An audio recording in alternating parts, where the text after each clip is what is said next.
C'è un profumo in Puglia che annuncia la Pasqua più di ogni altro, quello dei taralli dolci glassati. Ecco come si preparano.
Questo è il primo passaggio cruciale che servirà a sigillare la pasta cruda. Mi raccomando, l'acqua non deve bollire, se avete un termometro 85 gradi è la temperatura giusta. Caliamo pochi pezzi alla volta, diamo un aiutino ai taralli staccandoli con delicatezza dal fondo, poi una volta saliti a galla lasciamoli ancora 3 minuti prima di scolarli, girandoli un paio di volte.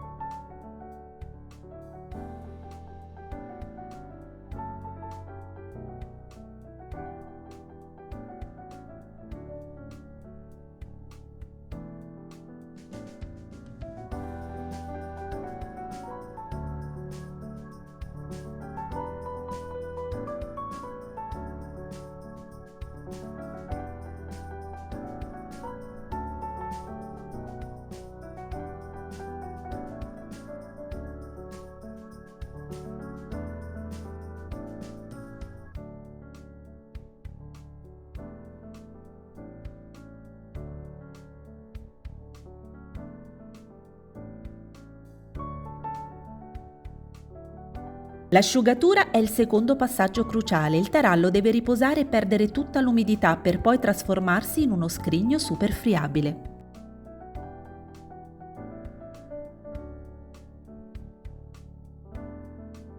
Il taglio circolare deve arrivare quasi a metà dello spessore. È questa incisione che aiuta il vapore interno a rompere la maglia glutinica facendo aprire il tarallo.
E adesso il gran finale, prepariamo il nastro, una neve di zucchero che ricoprirà i taralli di dolcezza, portando aria di festa sulla vostra tavola.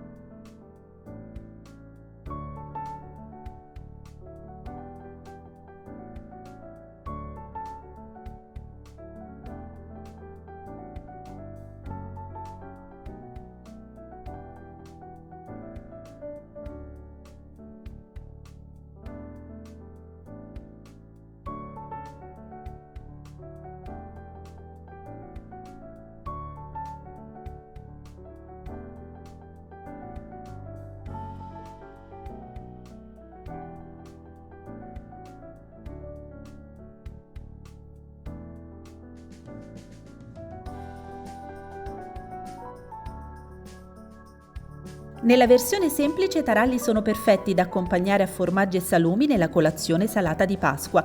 Quelli dolci sono un vero spettacolo per gli occhi e per il palato, e poi con questa ricetta la croccantezza è assicurata. Parola di Paolina, li proverete anche voi?